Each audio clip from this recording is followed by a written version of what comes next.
الحمد لله الذي أرسل رسوله بالهدى ودين الحق ليظهره على الدين كله ولو كره الكافرون أشهد أن لا إله إلا الله وحده لا شريك له وأشهد أن محمدا عبده ورسوله اللهم صل وسلم على سيدنا محمد وعلى آله وأصحابه ومن تبعهم بإحسان وسلم تسليما أما بعد قال الله تعالى في كتابه الكريم أعوذ بالله من الشيطان الرجيم ألف لام را تلك آيات الكتاب المبين إنا أنزلناه قرآنا عربيا لعلكم تعقلون. Firman Allah Subhanahu wa taala dalam surah Yusuf Alif Lam Mim, itulah dia ayat-ayat Quran, ayat-ayat kitab yang nyata, yang terang, yang jelas. Inna anzalnahu Qur'anan Arabiyyan la'allakum ta'qilun.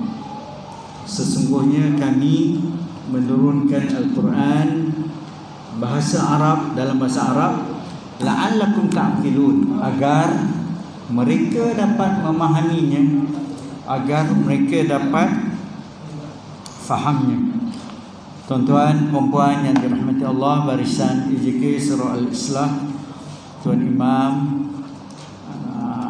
tuan-tuan dan anak-anak yang dirahmati Allah, alhamdulillah, syukur kita kepada Allah Subhanahu wa taala dengan limpah kurnia dan izinnya juga dapat kita bertemu lagi rumah Allah ini untuk meneruskan perkongsian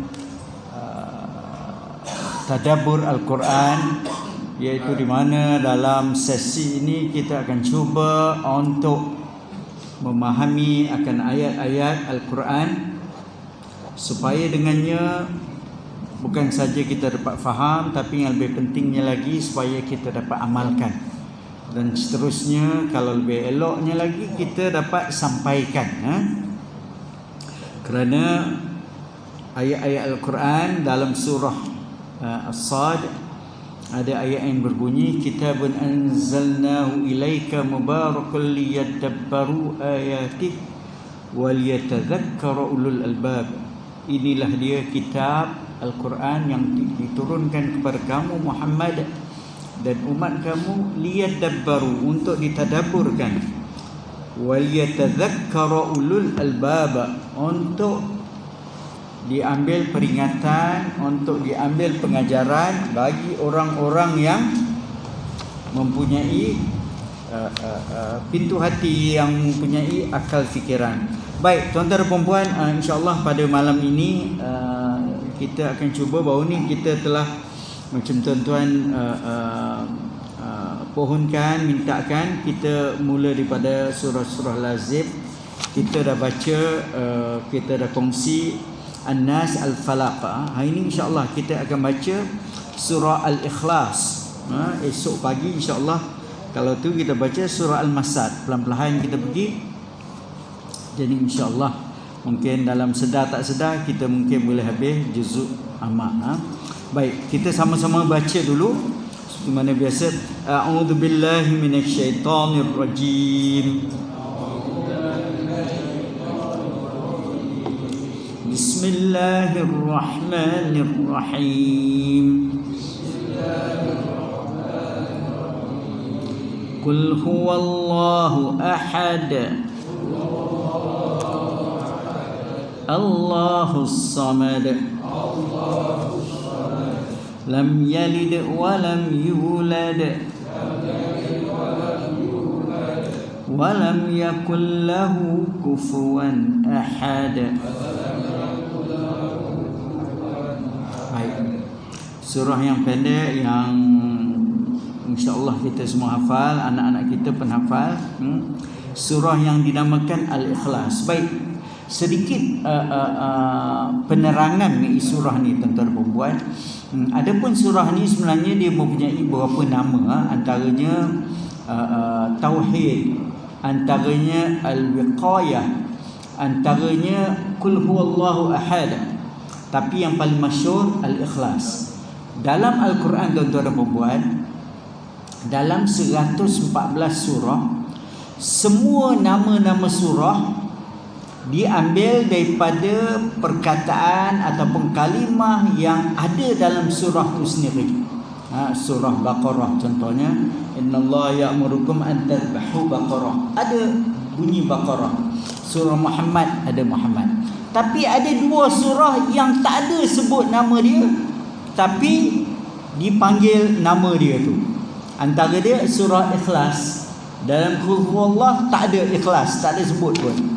Begitu juga surah Fatihah, tak ada sebut Fatihah, tapi nama dia Fatihah. Baik. Surah Al-Ikhlas ni, apa makna Al-Ikhlas? Ikhlas tu khalasu ataupun dalam bahasa Arab maknanya yang memurnikan, yang menyucikan. Menyucikan apa ni Al-Ikhlas ni? Sebab itu Nabi Muhammad sallallahu alaihi wasallam dalam sebuah hadis baginda, walladhi nafsi biyadihi, demi Allah yang mana jiwaku berada dalam kekuasaannya, innaha ta'dilul thuluthal Quran, sesungguhnya surah ini Qul Huwallahu Ahad, surah Al-Ikhlas, seumpama ta'dilul thuluthal Quran, 1/3 Al-Quran. Nabi sendiri kata. Jadi bila ditakhrijkan hadis ini, bukanlah bermakna kita baca 3 kali seolah-olah baca satu Quran. Kalau macam tu, kita solat macam solat maghrib, nanti kita nak solat isyak, tak payah baca Fatihah lah, baca Qul Huwallah 3 kali. Sebab kalau satu Quran mesti ada Fatihah kan? Tak jadi, tak boleh. Yang dikatakan banyak ulama mufassirun yang takhrij hadis ini mengatakan, sebab Al-Quran ini tuan-tuan dan puan, kalau kita nak simpulkan, nak bahagikan, dia ada 3 kandungan besar. Yang pertama, kisah-kisah para anbiya, kisah syurga, neraka dan sebagainya. Yang kedua ialah hukum hakam, hukum pencuri-mencuri, hukum penzina, hukum faraid dan sebagainya. Dan yang ketiga ialah tauhid. Tauhid makna akidah kita mengenai ketuhanan. Dan surah Al-Ikhlas ini adalah surah yang membincangkan, tak ada cerita lain, tak ada pasal Nabi Muhammad, tauhid semata-mata. Sebab itu dikatakan 1/3 Al-Quran. Dan surah ni juga adalah antara surah yang junjungan besar kita ni Muhammad sallallahu alaihi wasallam yang banyak baca. Antaranya sebelum Nabi tidur, Nabi baca suratul Ikhlas, Al-Falaq, An-Nas yang kita kongsi itu, Nabi tiup tu. Lepas tu Nabi pun sapu daripada kepala, muka sampai seluruh badan, setakat mana yang dapatlah. Ada riwayat kata sampai 3 kali Nabi buat. Dan ada juga hadis di mana seorang sahabat, di mana Nabi, sebab Nabi bila Nabi jadi imam di Masjid Nabawi, Masjid Quba, bagi kita yang alhamdulillah pernah pergi ke umrah dan haji dan sebagainya, Masjid Quba, Nabi telah mengaturkan seorang sahabat untuk jadi imam di situ. Jadi dikatakan orang yang jadi imam di situ, tiap-tiap malam dia baca surah lain pun dia tutup dengan Qul Huwallahu Ahad. Rakaat pertama, rakaat kedua, sampai makmum-makmum tu mengadu pada Nabi Muhammad SAW. Jadi Nabi pun bertanya dia, kenapa kau baca ni? Dia kata, innaha uhibbuha, inni uhibbuha, aku cinta akan suratul Ikhlas. Dengan aku faham maksud apa yang kata ketuhanan, aku cukup suka dan aku betul-betul nak amalkan. Dan Nabi kata, au kama qala,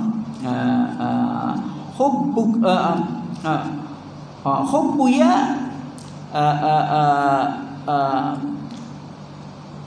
tadkhulul jannah atau kama qala, kerana kamu cinta surah itu, kamu suka baca, akan membawa kamu ke syurga. Kita pun cinta juga surah Al-Ikhlas, kita pun selalu baca kan. Tapi kita baca sebab apa tu, Imam? Pasal pendek. Kalau semayang di rumah dengan bini, abang ni tak ada surah lain, asyik surah ni je kan? Itu yang awal-awal tu. Itu yang awal-awal tu. Jadi itulah dia surah Al-Ikhlas ni. Baik. Ya tuan. Tuan Nabi tak menghalang. Hatta ada yang kata itu antara sunnah-sunnah yang boleh kita baca. Contoh imam, dia baca Nabi Muhammad SAW, dia antara dia contoh macam pagi Jumaat, selain pada surah Sajadah dibaca surah Jumaat dan surah Munafiqun. Selalunya surah tu dekat-dekat. Suratul A'la, Sabbihisma Rabbikal A'la, lepas tu Al-Ghashiyah.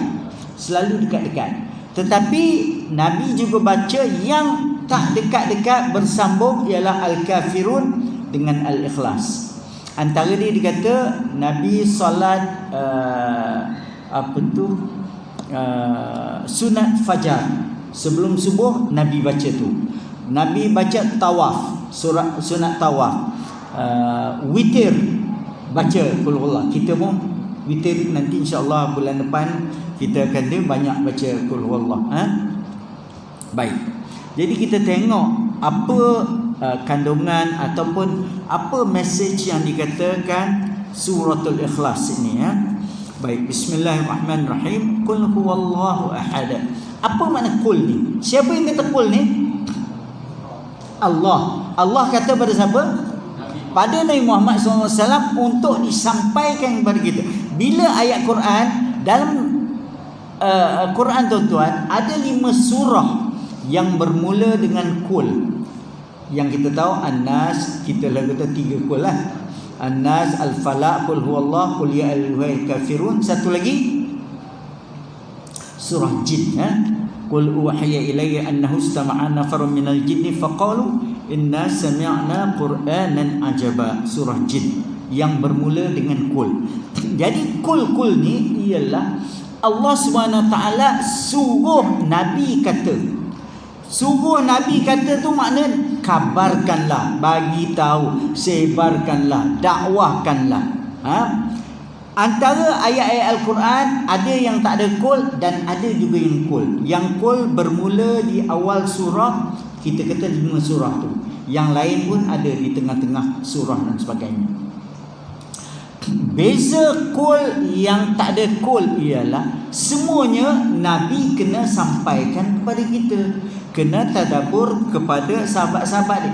Tetapi yang ada qul, penekanan dia lagi kuat. Dia punya emphasis dia lagi kuat. Jadi qul, katakanlah Muhammad, bagi tahulah Muhammad, sebarkanlah Muhammad. Huwallahu ahad. Huwa tu kalau dari segi bahasa maknanya dia. Tak cakap siapa lagi pun. Sebab apa?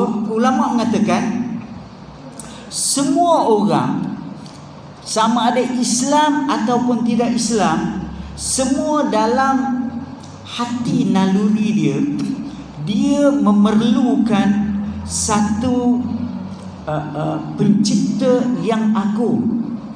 Walaupun dia bukan Islam dan sebagainya. Contoh, dia tengok langit, dia tengok buruh, dia tengok kenapa ada tsunami, setengah tempat hujan lebat, setengah tempat, dia pasti akan ada perasaan tu. Walaupun dia tak mengakulah, dia tak mengaku Allah dan sebagainya, ada satu maha pencipta yang agung. Dan juga antara dikatakan asbabun nuzul ataupun sebab turun ayat ini ialah ada riwayat mengatakan orang-orang musyrik dan ada yang katakan orang Yahudi bertanya kepada Nabi Muhammad SAW, siflana rabbuk ya Muhammad, cuba cerita pada kami macam mana Tuhan kamu. Ahia min ahwa min zahab atau fiddah atau hadid.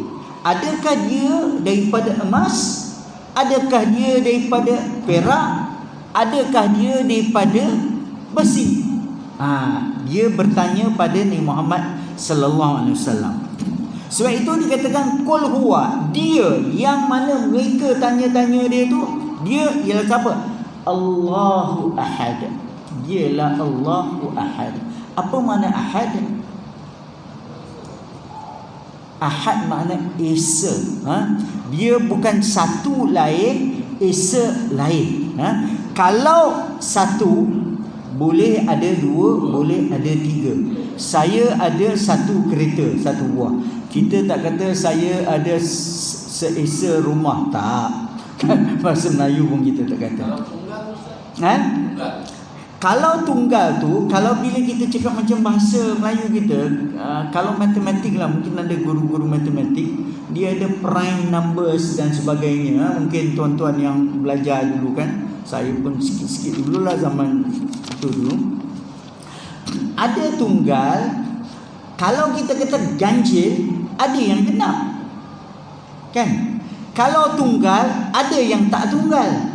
Tapi kalau kata esa, tak ada satu pun seperti dia. Tak mungkin ada satu pun seperti dia. Qul huwallahu ahad. Tengok, kita dengar cerita bagaimana sahabat Nabi sallallahu alaihi wasallam Bilal bin Rabah, bila dia dia diseksa, katanya buka baju atas padang pasir yang panas, diletak batu atas perut. Apa ini katanya? Ahadu ahad. Ahadu ahad. Jadi dia refer pada yang esa.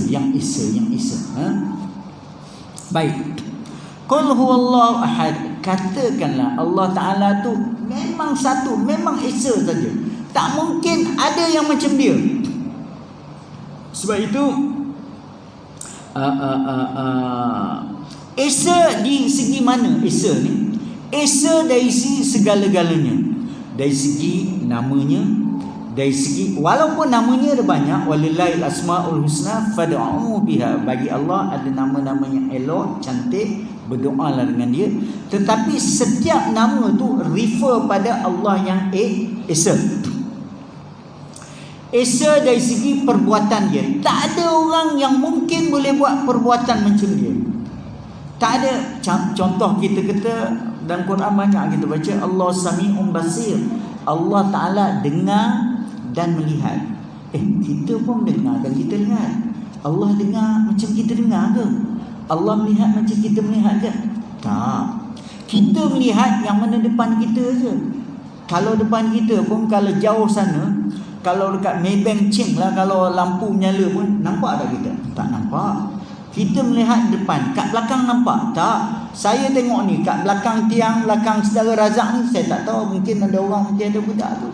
Tapi Allah Ta'ala tengok semua ni. Jadi dia tengok pun lain. Itu makna esa.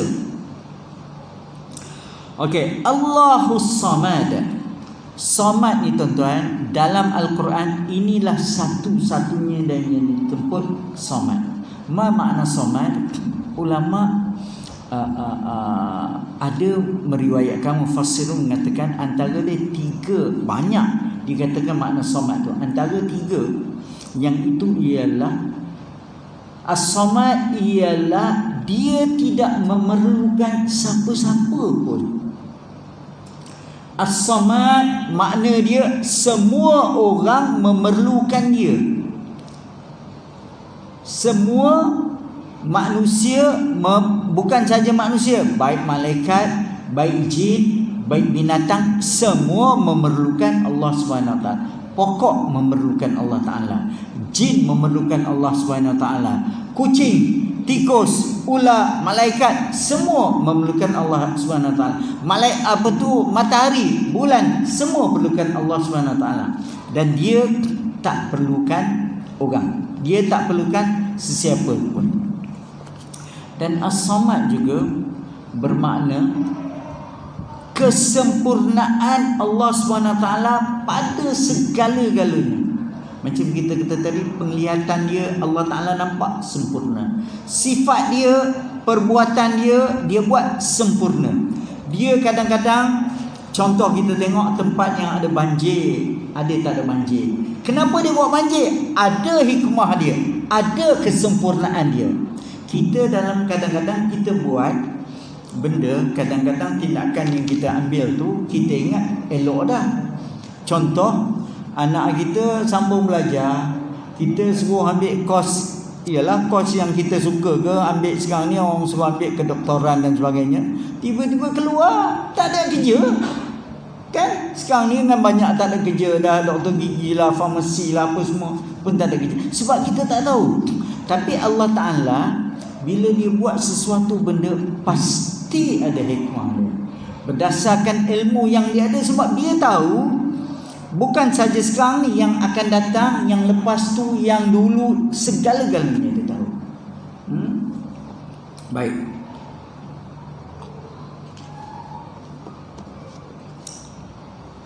Dan bila kita kata semua makhluk perlukan Allah Subhanahu Wa Taala, sebab itu tuan-tuan, ada sebuah hadis mungkin tuan-tuan pendengar panggil hadis nuzul lah, di mana dikatakan walaupun takhrij hadis ni ada sedikit ada ulama yang kata turunnya Allah SWT sepertiga malam yang terakhir. Kita tak nak takwil apa makna turun. Ada yang kata rahmat, ada yang kata Allah SWT. Tak. Yang penting yang kita nak kongsi di sini, Allah SWT yang dikatakan turun tu, Allah Ta'ala tanya, man yad'uni fa astajiba lahu. Adakah orang yang nak mendoakan kepada aku nak kabulkan dia. Man yas'alni, adakah siapa yang nak minta pada aku, fa'u'tiyahu, aku nak bagi pada dia. Nak minta apa, aku nak bagi pada dia. Man yastaghfirni, adakah orang yang nak minta ampun pada aku, fa'aghfir lahu, atau kama qala, siapa yang nak mohon ampun, istighfar, aku nak ampunkan dia. Sebab kita memerlukan Allah SWT. Tapi kalau sepertiga malam terakhir, kalau kita rasa kita tak perlukan Allah SWT, tak payah bangun lah, tidur lah. Allah Ta'ala dah bagi tawaran sampai macam tu. Jadi amat rugi sekali lah kalau orang tak bangun sepertiga malam yang terakhir. Baik, yang dikatakan As-Samad juga ialah Allah Ta'ala buat apa-apa saja tanpa minta bantuan, tanpa ada orang ambil, kalau bahasa kita, ambil pot ke, ambil kongsi ke, tak ada. Sebab itu dalam surah Kahfi ada ayat ma asyhadtuhum khalqas samawati wal ardi wala khalqa anfusihim.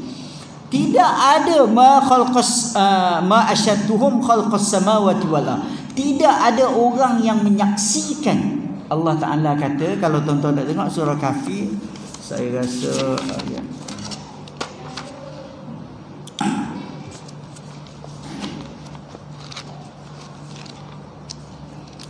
50 kerana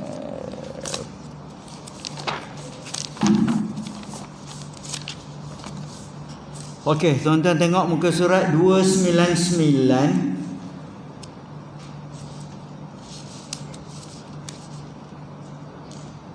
ayat 51.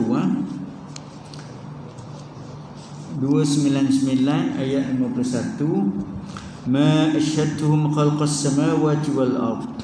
Tidaklah aku mempersaksikan pada mereka khalqas samawati wal ard, masa aku buat langit dan bumi, tak ada orang tengok pun.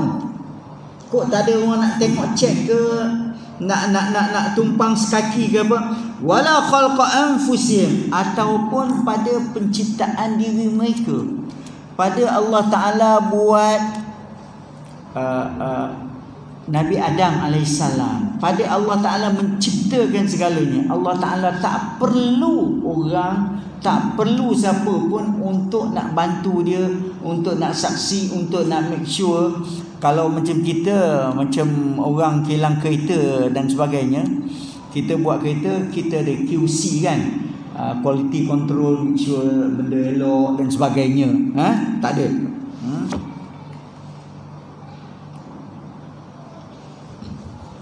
Baik.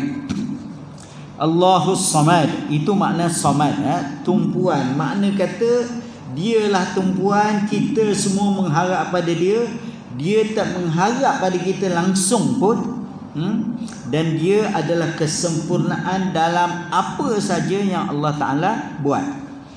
Lam yalid walam yulad, dia tidak beranak dan dia tidak diperanakkan. Kenapa dikatakan di sini dia tidak beranak, dia tak beranak, dia tidak diperanakkan? Ingat yang tadi orang musyrik, orang Yahudi bertanya, sebab orang Nasrani kata siapa anak Tuhan? Nabi Isa alaihissalam. Orang Yahudi kata siapa anak Tuhan?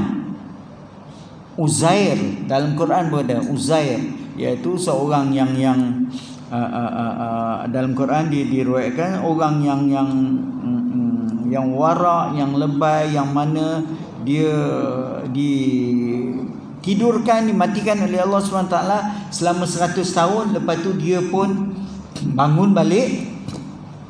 Lepas tu jadi orang Yahudi ingat, oh ini hebatlah, ini mesti ada kaitan dengan, seperti ini juga Nabi Isa.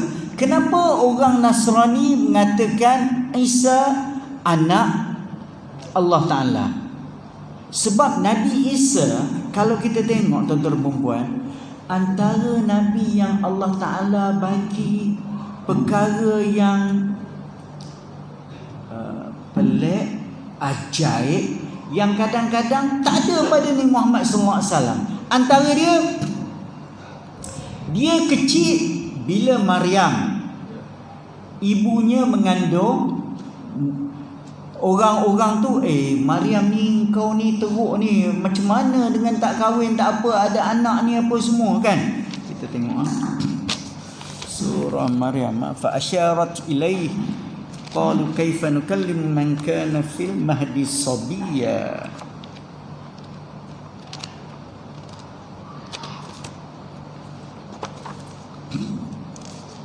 Okey, muka surat 307.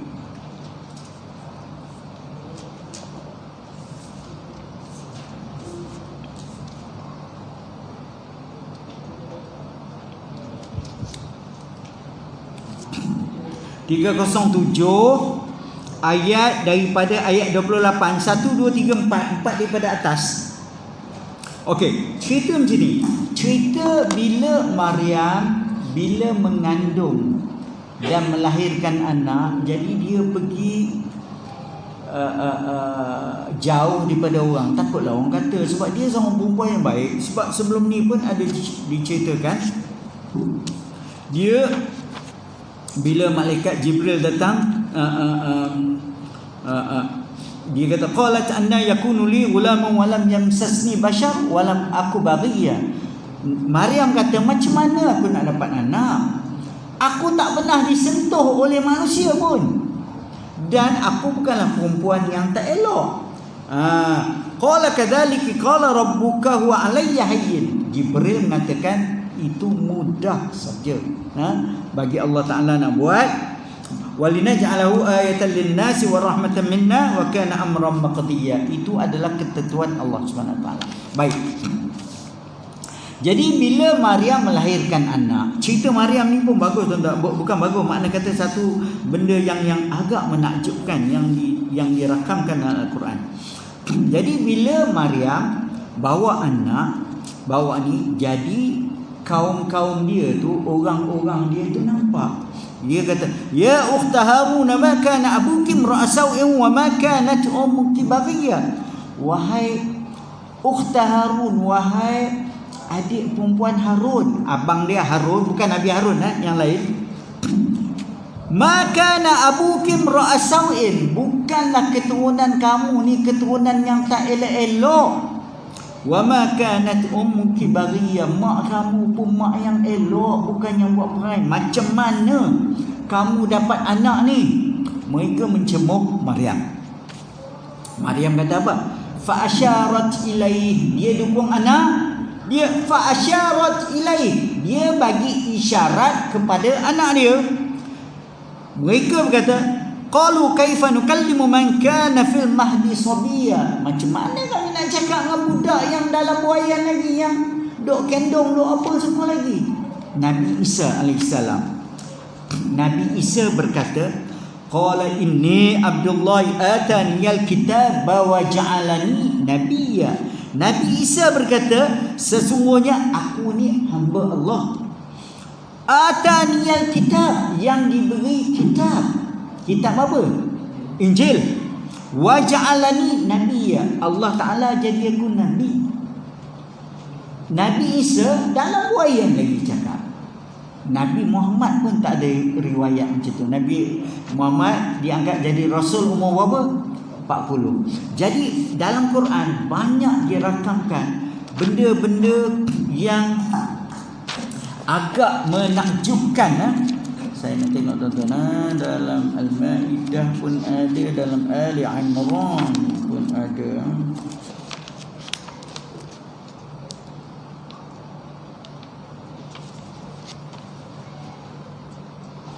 Bagaimana Nabi Isa dia menghidupkan orang yang mati.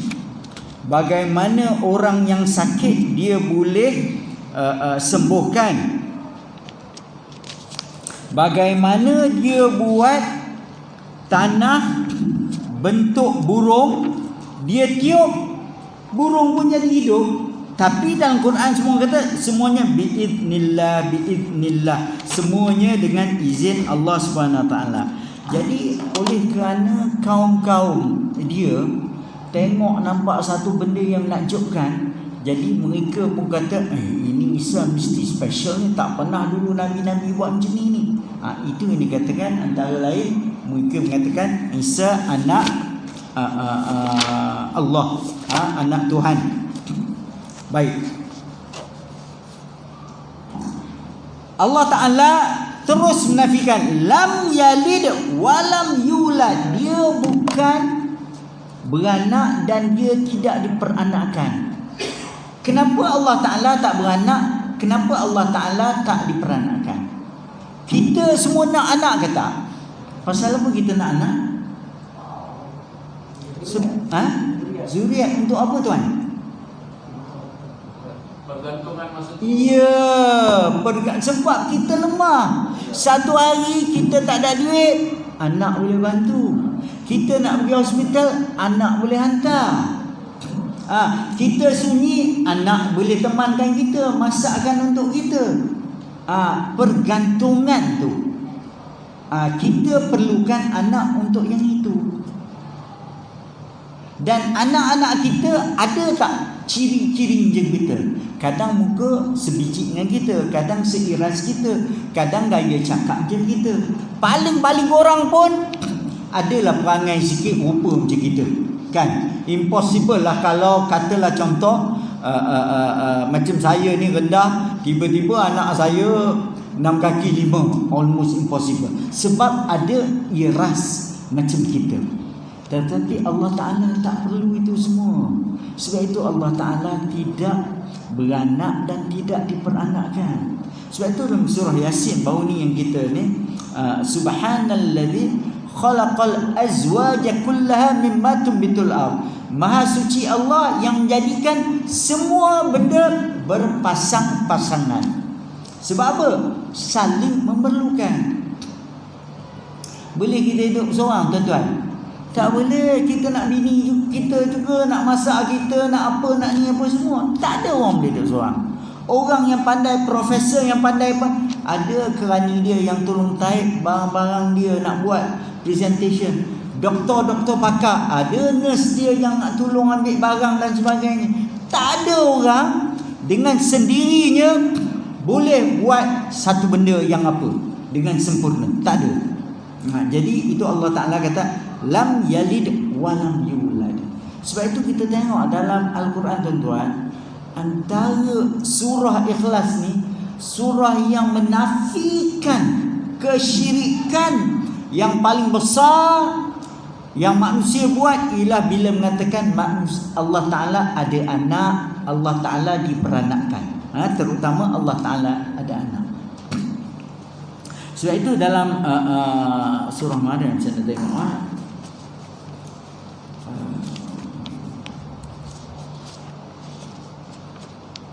okey, tuan-tuan tengok muka surat 311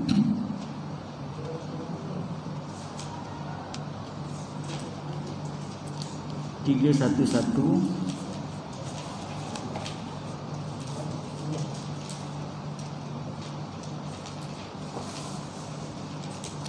ayat daripada 88 surah Maryam ayat muka surat 311. Dalam Al-Quran banyak dikatakan surah Kahfi pun kita baca kan, wa qalu taqadallahu apa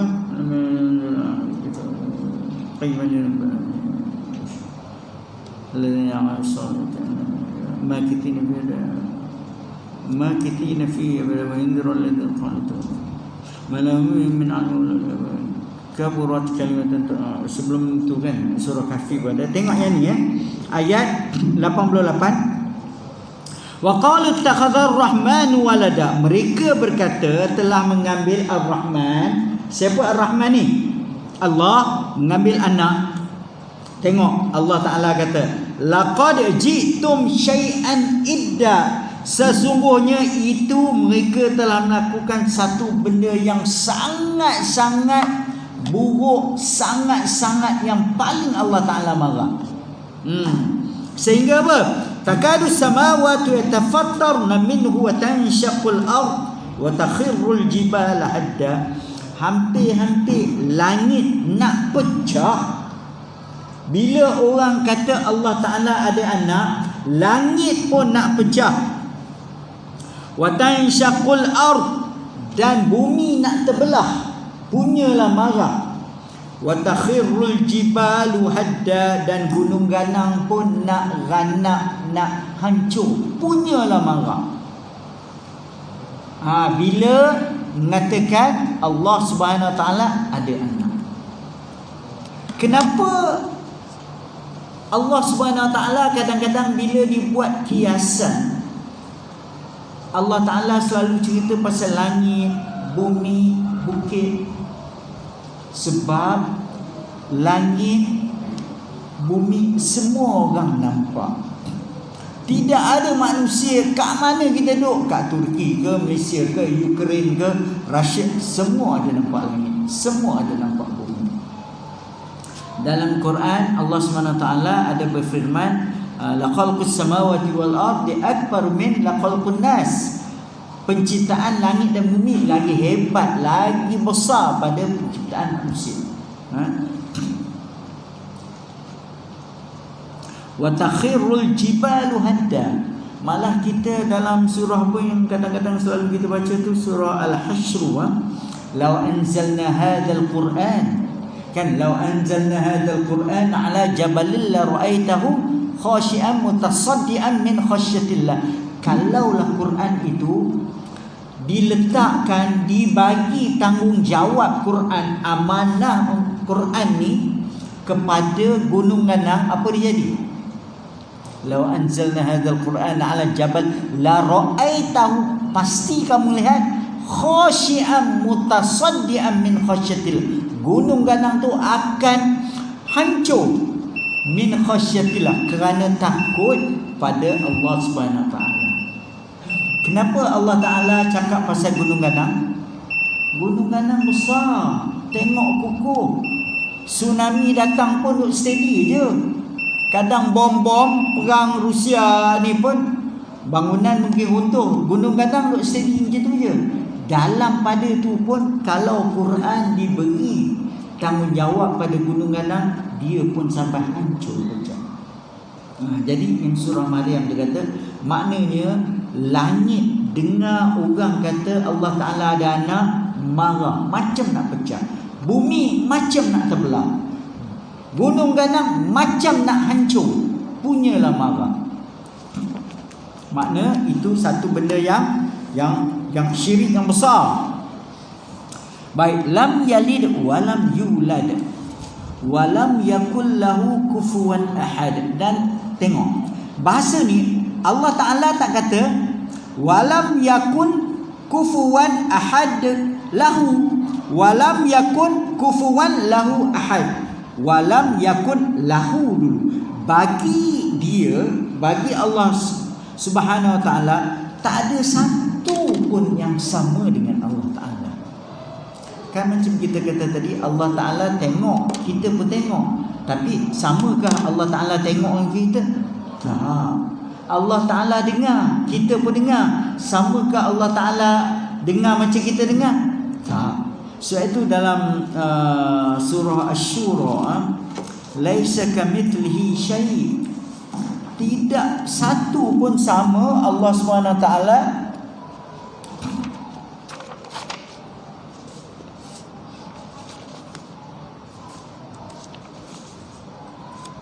Kalau tuan-tuan nak tengok muka surat 484 Asy-Syura, laisa kamitslihi syai', tidak ada satu pun yang semisalan.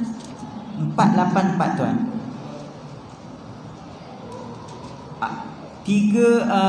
Dua daripada atas, yang ujung tu laisa kamitslihi syai'. Sebab itu kadang-kadang kita tengok Al-Quran, kadang-kadang kita tengok sifat-sifat Allah Subhanahu Wa Ta'ala seolah-olah macam sifat kita. Allah Ta'ala melihat, kita pun melihat. Allah Ta'ala dengar, kita pun mendengar. Allah Ta'ala tahu, kita pun tahu. Tapi adakah sama? Tak sama. Pasti tak sama. Jadi surah Al-Ikhlas ni dia menceritakan apa? Menceritakan tauhid pada Allah Subhanahu Wa Ta'ala. Bagaimana tauhid kita untuk jadi kukuh, jadi kita betul-betul kalau pegang pada ni, tidak yang paling Allah Ta'ala marah sekali ialah syirik. Dalam Quran ada la in asyrakta la tahbatanna amalu. Kalau kamu syirik, batallah semua amalan-amalan kamu. Walanakunanna minal khasirin, akan jadilah kamu orang yang rugi. Buat dosa lain bukan kata boleh buat, tapi buat dosa lain tak seteruk dosa syirik. Dosa syirik kita tengok kalau kita tengok, tuan-tuan tengok muka surat 465 tuan-tuan, 465 last ni kita nak ambil dah.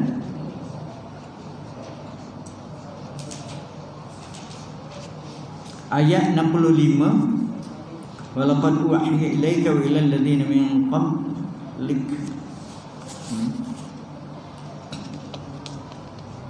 Walaqad uhiya ilaik, sesungguhnya telah diwahyukan kepada kamu, wa ilal ladzina min qablik, dan juga orang-orang sebelum kamu. Apa dia yang diwahyukan? La in asyrak, kalau kamu syirik, la yahbatanna amalu, akan batallah semua amalan-amalan kamu. Yang paling Allah Ta'ala marah, yang paling dosa besar syirik. Walanakunanna minal khasirin, jadilah kamu orang-orang yang rugi. Semayang kita baik, ngaji Quran kita baik, bangun malam, pergi haji, pergi umrah, rugi saja. Sebab itu surah ni dinamakan surah Al-Ikhlas. Ikhlas maknanya pemurnian akidah kita. Pemurnian akidah kita. Yang pertamanya kita tengok, katakanlah apa, qul huwa, dia maknanya tujuan hidup kita untuk Allah saja. Bangun pagi sedar-sedar untuk apa? Allah saja. Kita nak mencari keridaan Allah SWT. Bukan bangun pagi nak fikir apa bos aku nak suruh aku buat ni, time bonus ni nak buat. Tak. Bangun pagi bukan nak teringat, contoh kita nak anak pergi sekolah, nak kejutkan isteri, ingat Allah dulu. Apa yang aku patut buat dulu?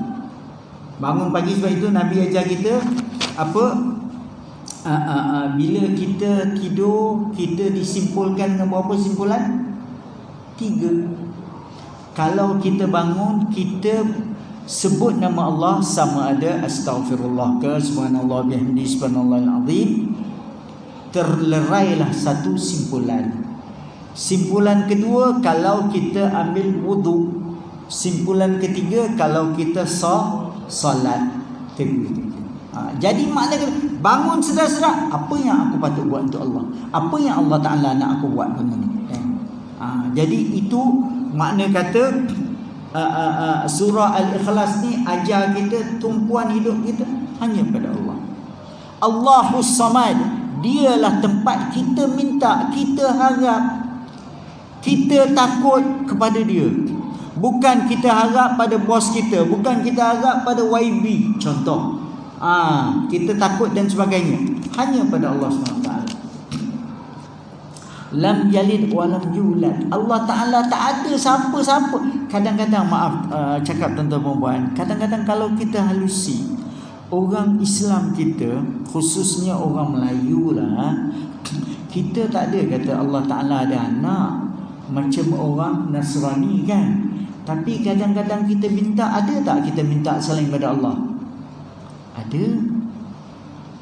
Ke pulau-pulau besar lah, ke mana-mana yang ni ada. Sepatutnya kita minta hanya pada siapa? Pada Allah saja. Sebab itu apa makna syirik?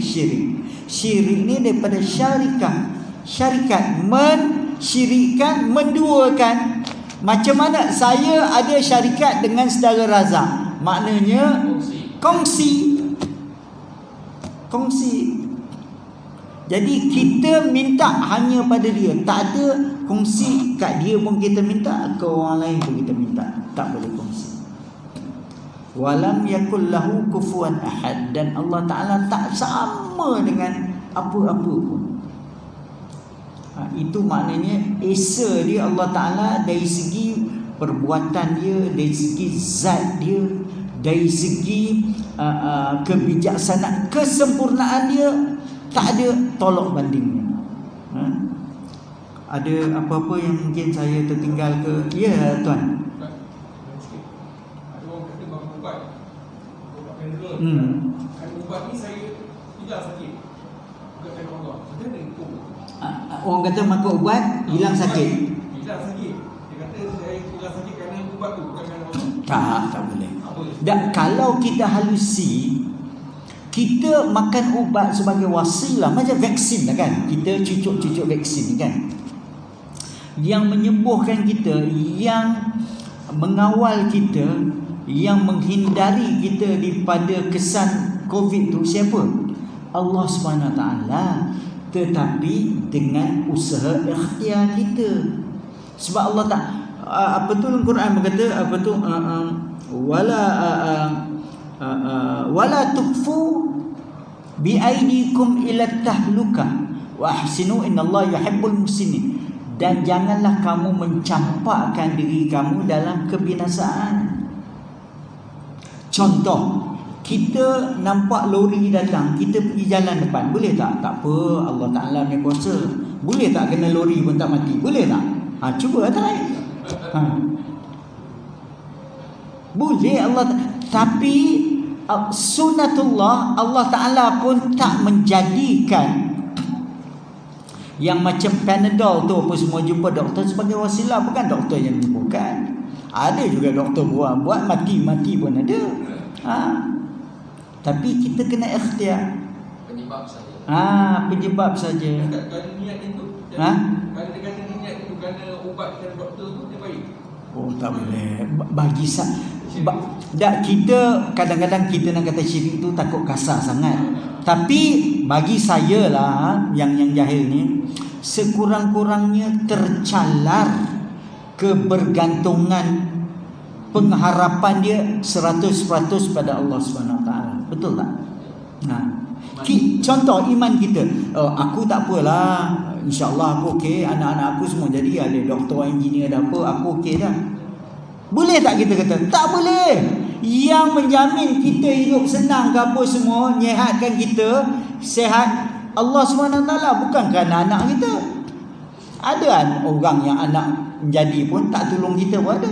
Ada anak yang tak menjadi pun dia yang tahu hal kita. Jadi bukan kerana ubat, bukan kerana apa. Tapi kalau macam tu tak boleh lah kita tak payah makan ubat lah, serah pada Allah. Tak boleh. Ya tuan.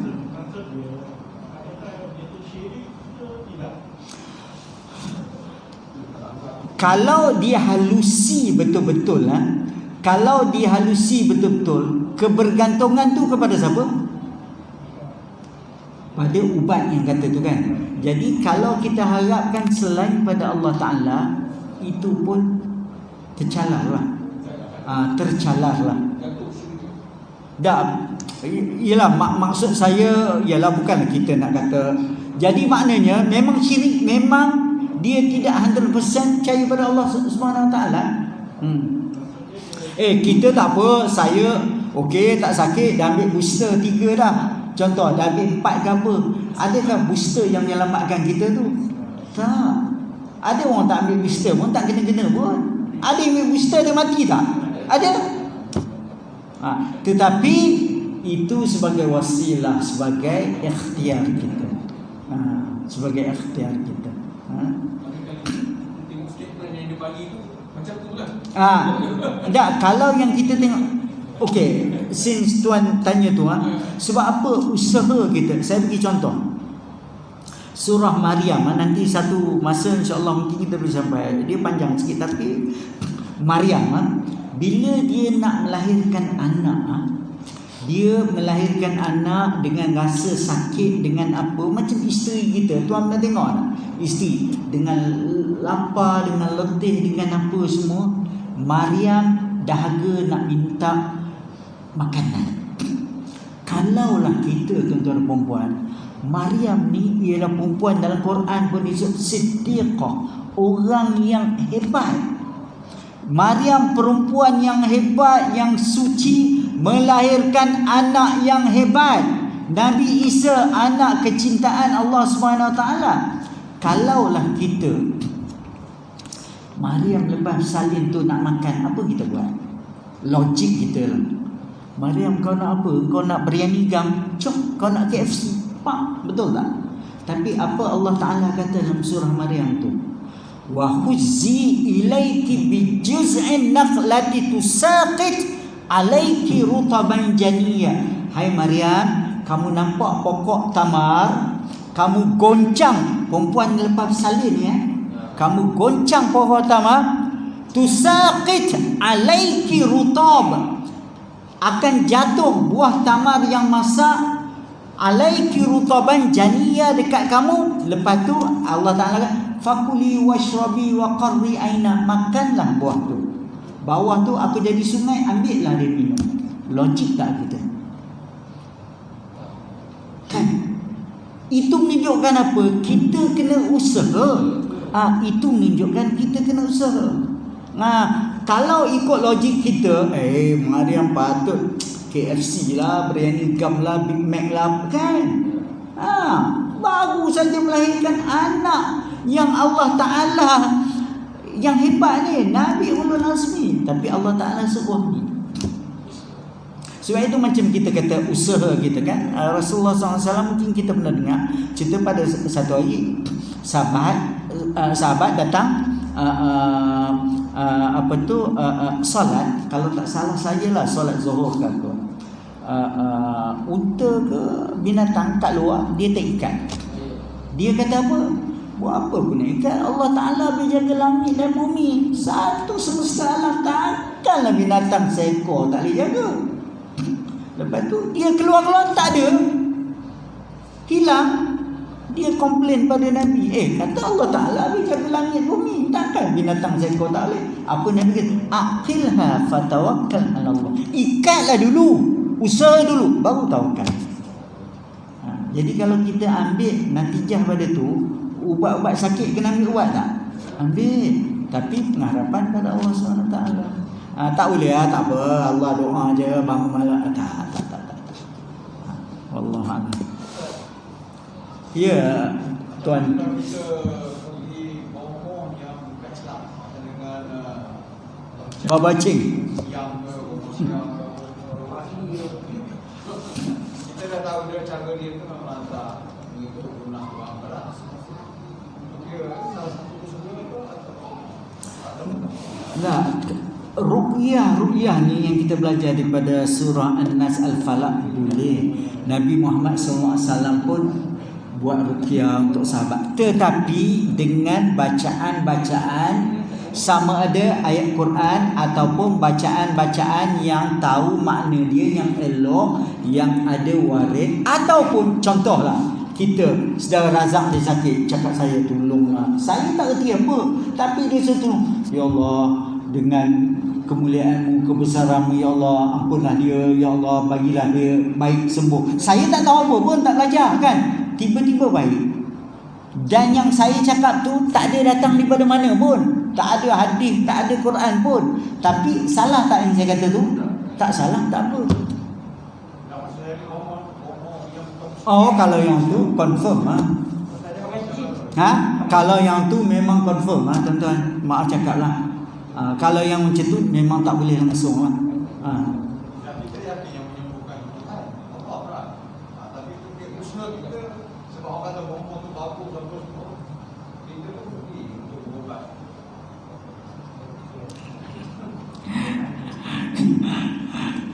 Kerana bomoh tu bagus. Kerana kita ni. Ustaz, jadi pengalaman saya melihat begitu Ustaz. Isu bomoh bukan Islam dengan bomoh Islam ni sama juga dengan doktor Islam dengan doktor bukan Islam. Selagi dia pada tidak menduakan Allah SWT. Contohlah kalau bomoh bukan Islam, dia tidak dia jampi-jampi, tak gunakan syaitan, dia cuma guna herba, dia cuma guna ubat-ubatan. Contohnya orang asing. Saya rasa tak ada masalah lah. Ya. Begitu. Kalau macam itulah, tapi kalau dia jampi menderam nyanyi, kita tak tahu apa. Ya, Tuan Haji Mat kita. Pengalaman saya tak tahulah dengan masa kita kawan-kawan di luaran ni lah. Ada bila kawan-kawan sakit ni, betul orang cakap lah, orang ni kena buatan Siam ataupun orang asli. Jadi kata dia kalau nak baik ni kena cari orang yang sama. Kalau tidak, dia payahlah kita dengar. Jadi kita ikhtiar lah. Contohnya cakap ikhtiar. Ada maaf cakap lah, saya dengar je. Alhamdulillah, masa dia saya ingin buatkan Siam tu dia dah suka lah ada perubahan lah. Tapi lah agaknya lah saya bila orang dia sepitan ni dia kata orang mau lemas dapat batang kayu pun dia berbau. Maknanya dia berusaha untuk menanamkan diri dalam pandangan saya. Tapi kalau pandang pada sudut yang Tuan kata tadi, saya tak nafi juga. Tapi dalam keadaan orang pun suka ni, saya dalam pengalaman hidup ni adalah orang cakap dulu dia. Kalau kena man kata kau orang asli buat, kalau tak ada orang pandai-pandai kita ni nak cari bomoh asli beli. Kalau Siam ni pun jadi gini sama kita. Ini cakapan yang benar. Yang dia bomoh, dia guna menderam dia lah, kita kata lah. Tapi ialah kadang-kadang saya nak cakap upaya. Alhamdulillah saya pun tak pernah kena, tak pernah ni apa semua kan. Cuma kadang-kadang kita kena fikir, maaf cakap, kalaulah kena apa-apa sakit pun, sakit tu berdosa ke tak? Malah Tuan, betul. Kalau kita redha, kita sabar dengan itu, ya Allah, aku bersyukur ya Allah ni. Kan kita baca cerita Nabi Ayub. Itu peluang pahala kita. Tapi kadang-kadang maaf cakap, orang kita lebih takut pada penyakit. Maaf cakap, kadang-kadang tak baca Quran langsung, tak ada rasa apa pun. Tak datang surau, tak datang jemaah, tak ada rasa apa pun. Tapi apa yang merugikan kita? Sakit ke? Tinggal Quran, tak datang jemaah, tak datang apa? Ataupun solat lewat, ataupun tak solat langsung, contoh. Itu yang merugikan kita. Sakit. Kalau kena COVID misalnya, adakah itu berdosa? Kita tak. Kalau kita redha dan kita pun berdoa, ala kulli hal, kalau sembuh alhamdulillah. Kalau tak sembuh pun mungkin mungkin dengan yang itu Allah Ta'ala nak ampun dosa-dosa kita semua. Yang mana kita nak hidup sekejap seronok ni saja, ataupun nak duduk kat sana lama, berapa lama kat sana? Selama-lamanya. Tapi kadang-kadang kata saya senang, kata kita tak pernah kena, tak pernah apa kan. Mungkin kalau saya kena pun goyah juga kan. Tapi hakikat betul kan. Tapi hakikat dia itu. Jadi kalau sebab itu kita dikatakan, contoh kalau saya pergi melawat seorang kawan yang sakit di hospital kan, sebelum dia minta kita doakan dia, kita doakan dia. Kalau dia minta kita doakan, dia minta Tuan Imam kita kan, Tuan Haji Yusof lah apa, doakan dia. Engkau baik, itulah alhamdulillah muncullah Tuan Haji Yusof datang doa lah. Nampak tak? Tak nampak tak? Jadi kebergantungan pengharapan dia pada Allah SWT 100% ke tak? Tak 100% dah. Sebab itu jangan. Sebab itu Nabi, bila sebuah hadis Rasulullah SAW, bila Nabi kata ada umat dia yang masuk syurga tanpa hisap. Berapa orang dalam hadis kata? 70,000 orang. Tapi atas kemurahan Allah SWT, Allah Ta'ala bagi 70 kali 70. 70,000 kali 70,000 berapa 49 million ke 4.9 million lah kita katakan, banyak kan. Baik. Bila Nabi cakap tu, ada seorang sahabat angkat tangan, ya Rasulullah, tolong mohon aku masuk dalam golongan tu. Nabi kata apa? Engkau masuk dalam golongan tu. Lepas tu ada seorang lagi, ya Rasulullah, pohon aku pun masuk golongan tu. Nabi kata tak ada dah, dia yang dapat. Pasal apa? Dia dapat tu kerana dia betul-betul ikhlas lah. Hak yang kedua ni kenapa? Dia nak ikut kawan dia. Nampak tak? Dia mana boleh kau je dapat, aku pun nak juga. Jadi dah kurang dah. Niat dah lari dah.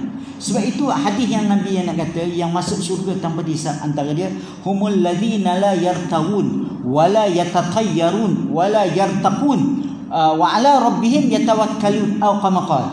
Mereka ialah orang yang tidak minta ruqyah. Dia sakit, dia doa je. Dia doa, iyalah dia berubat dia ni, tapi tak adalah macam kita kata cari bomo semua-semua ni. Satu. Yang kedua, tak berubat dengan api. Sebab orang jahiliah lu suka berubat dengan api. Yang ketiga, wala yatatayyarun. Dia tidak macam bomo ada nasib kok ni pelik-pelik, tak ada main. Yang ketiga, wa ala rabbihim yatawakkalun. Hanya kepada Allah dia berserah betul-betul. Jadi kalau ikut hadis ni, orang tu tak apa kena lah. Wallahu alam, saya pun tak tahu lah. Ustaz, ulama yang tak minta ruqyah. Apa dia? Yang pertama yang pertama. Ya, apa tak minta ruqyah. Makna dia sakit, dia tak, contohlah kita sekarang ni kalau sakit, apa kita buat? Masuk Facebook kan, tolong doa orang yang tak tahu, habis semua berkata ya Allah sembuhkanlah dia kan. Tetapi yang lebih afdal, yang lebih elok untuk apa? Dia doa sendiri, dia mendoakan sendiri. Sebab riwayat sahabat-sahabat tak ada yang cerita habislah satu kampung tambah buat kenduri, buat ni apa semua kan. Jadi takut pengharapan muncullah kita, itulah aku buat semayang sunat lah, semayang hajat lah, muncullah Tuan Haji Mat datang dulu aku sakit, itulah dia tolong doa, Tuan Imam pula doa. Betul lah. Jadi kecalan sikit. Boleh ke sikit-sikit jangan tanya banyak sangat, saya pun tak reti ni. Ustaz perkataan Islam tu dia ruqyah. Kita minta ruqyah. Tanya banyak, saya pun tak reti. Saya tak pernah pergi situ, tapi saya yakin dia orang, bukan saya kata dia buat tak elok lah apa semua kan. Dia orang pun ada ikhtiar. Baru ni tuan-tuan, saya solat Zuhur ke balik-balik situ mungkin apa? Masjid yang tepi yang belakang tile tu apa? Bertahan Halim Bertah malam kan? Ada doktor Datuk Syarhan ke apa semua kan? Bertah malam kan? Yang datang berubat dah apa semua kan? Wallahualam. Saya tak berani kata apalah kan. Kita sangka baik gitu je kan, wallahualam katakan.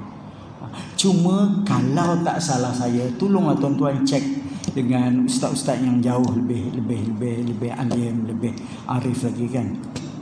Kalau nak kata yang tu baca doa ni, hak ni baca doa ni, hak ni baca ayat tu kan. Wallahualam, saya tak tahu. Dari mana sumber ke apa, mungkin ada, saya tak tahu kan. Kadang ialah macam kita yang jahil ni, ilmu kita lautan Atlantik tu celup jari, hak ni yang kita tahu, yang tak tahu banyak tu kan. Itulah saya kan. Allah alam. Boleh kot lah, sekadar tu lah. InsyaAllah esok pagi ada lagi. Nanti letih banyak sangat, esok pagi saya tak datang. Saya tu kuarantin. Takut orang tanya banyak. Yang baik wa khairihi minallah, yang lemah ialah kelemahan diri saya ni semua. Minta Allah Ta'ala, tuan-tuan semua, minta Allah Ta'ala ampunkan kita semua. Mudah-mudahan yang penting apa? Kita nak cuba berdamping dengan Allah. Kita cuba nak berdamping dengan Al-Quran. Moga-moga kita termasuk dalam golongan yang Nabi kata dalam sebuah hadis, majtama'a qaumun fi buyutin min buyutillah. Tidaklah satu kumpulan itu berada di rumah-rumah Allah, yatlunal kitab Allah, mereka membaca Al-Quran, wa yatadarrasuna bainahum wa yatadarrasuna bainahum, mereka belajar antara satu sama illa nazalat alaihimus sakinah, kecuali diturunkan untuk mereka ketenangan. Wa ghasyiyahumur rahmah, diliputi mereka dengan rahmat. Wa haffathumul malaikah, dikerumuni mereka malaikat-malaikat. Wa dzakarahumullah fi man 'indah al-qamaqah, dan disebut nama mereka oleh Allah Subhanahu taala di kalangan makhluk-makhluknya. Mudah-mudahan kita macam itu. Baik, sekadar itu saya aku qali hadza, astaghfirullahalazim. Kita tangguhkan dengan tasbih kafarah dan suratul Asr. Subhanallah wa bihamdihi, bismillahirrahmanirrahim. Al-'asr.